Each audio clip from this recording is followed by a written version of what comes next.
بسم اللہ الرحمن الرحیم۔ محترم مکرم بزرگ و عزیزو،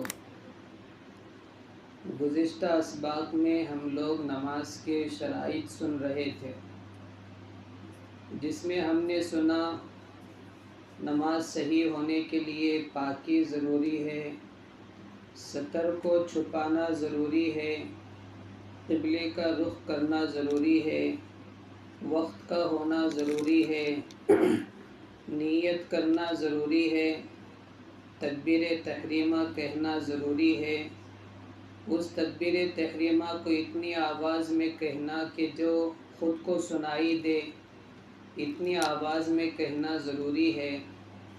اسی طرح جو بندہ امام کے پیچھے پڑھ رہا ہے اس کے لیے ضروری ہے کہ وہ تابع اس امام کی یہ نیت کرے، فرض نماز میں کون سی فرض پڑھ رہا ہے اس کو متعین کرے، واجب نماز ہے تو کون سی واجب ہے اس کا واجب ہونا متعین کرے۔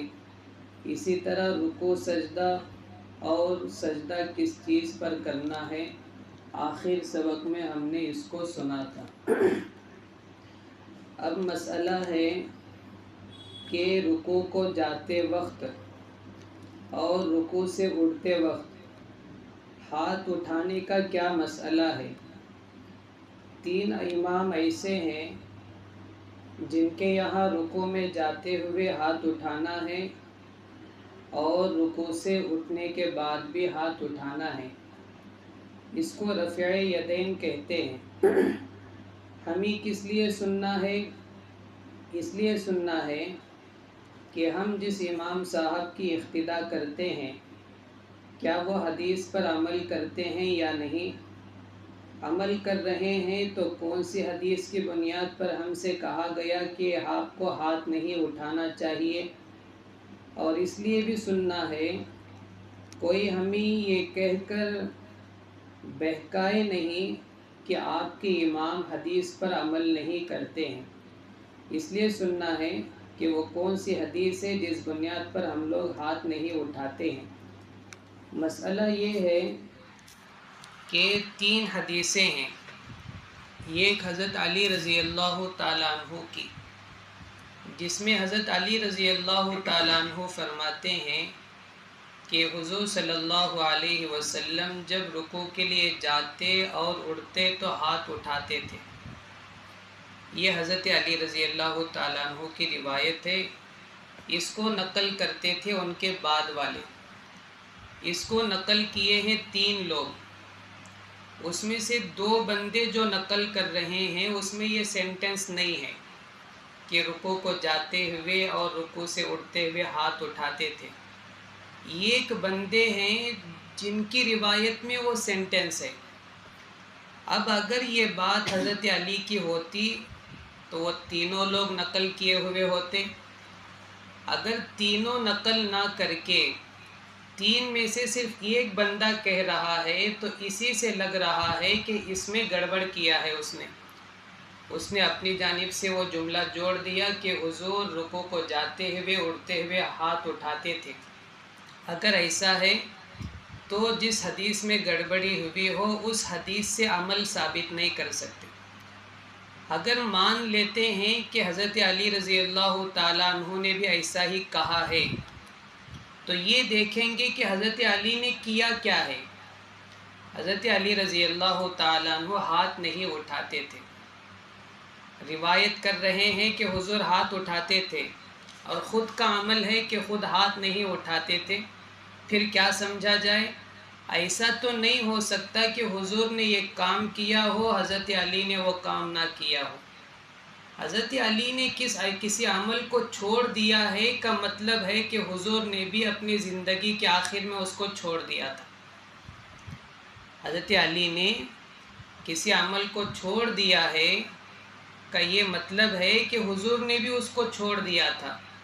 اگر حضور اس کو کرتے ہوئے زندگی دنیا سے گئے ہیں اور حضرت علی نے اس عمل کو چھوڑ دیا ہو، ایسا نہیں ہو سکتا۔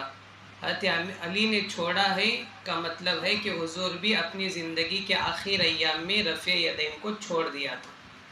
ایک اور صحابی ہیں جو حضرت عمر رضی اللہ تعالیٰ عنہ کے بیٹے ہیں، عبداللہ بن عمر رضی اللہ عنہ، ان کی بھی یہ حدیث ہے کہ میں نے دیکھا آپ صلی اللہ علیہ وسلم کو رکوع میں جاتے ہوئے ہاتھ اٹھاتے تھے، رکوع سے اٹھتے ہوئے بھی ہاتھ اٹھاتے تھے، ٹھیک ہے، لیکن حضرت ابن عمر کا عمل ہاتھ نہیں اٹھانے کا ہے۔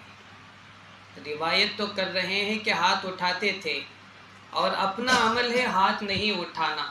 اس کا مطلب ہے کہ حضور نے اس عمل کو کچھ دنوں میں کیا ہے، تب ان صحابہ نے دیکھا ہے، بعد میں حضور نے اس عمل کو چھوڑ دیا ہے، اسی لیے یہ صحابی بھی اس کو چھوڑ دیے ہیں۔ یہ وجہ ہوئی امام ابو حنیفہ رحمۃ اللہ علیہ نے اس حدیث کو نہیں لیا۔ اچھا، کون سی حدیث کو لیا؟ عبداللہ بن مسعود رضی اللہ تعالیٰ عنہ روایت فرماتے ہیں، میں نے حضور کے پیچھے نماز پڑھا، میں نے حضور کو دیکھا پوری نماز میں صرف ایک جگہ ہاتھ اٹھائے ہیں، یعنی تکبیر تحریمہ بالکل شروعات میں، اس کے علاوہ کہیں ہاتھ نہیں اٹھائے۔ اب یہ جو صحابی ہیں عبداللہ بن مسعود رضی اللہ تعالیٰ عنہ، حضرت علی، حضرت ابن عمر، یہ مہاجر صحابی ہے، یعنی مکے سے چل کر مدینے آنے والوں میں سے، اور انصاری صحابہ میں سے ہے۔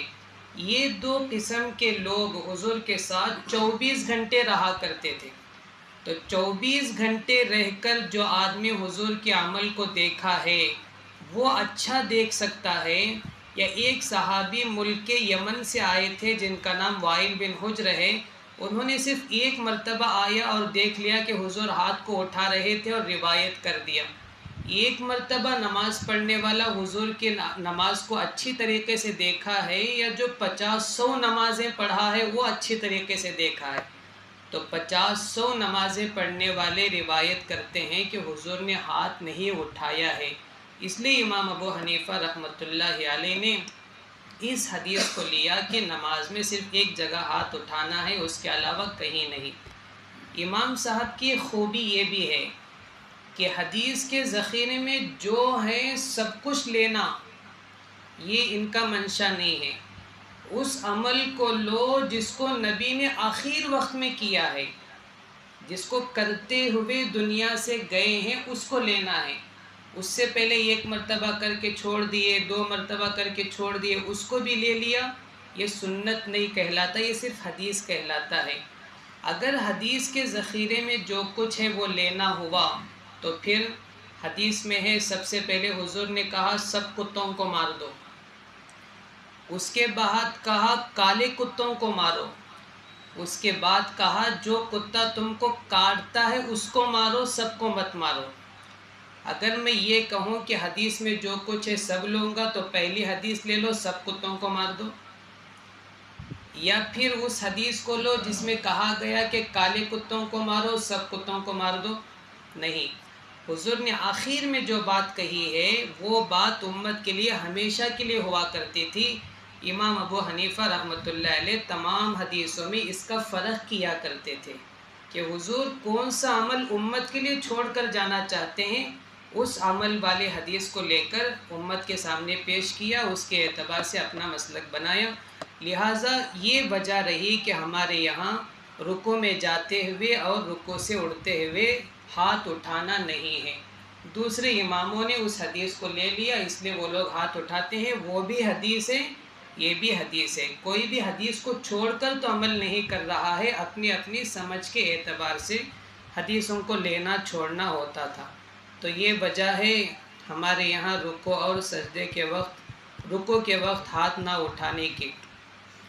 اس کے بعد کے واجبات میں سے ہے کہ رکوع اور سجدے کو ترتیب سے کرنا، یعنی پہلے رکوع کرنا ہے تو رکوع ہی کرنا، سجدہ بعد میں کرنا ہے تو بعد میں ہی کرنا۔ ایسا نہیں ہو سکتا کہ نماز کے اندر کروں گا لیکن آگے پیچھے کر کر کروں گا، پہلے سجدہ کر دیا بعد میں آ کر رکوع کر رہا ہے، تو رکوع سے پہلے جو سجدہ کیا ہے وہ سجدہ کاؤنٹ ہی نہیں ہوگا، اس لیے کہ وہ سجدہ کاؤنٹ ہوتا ہے جو رکوع کے بعد ہو۔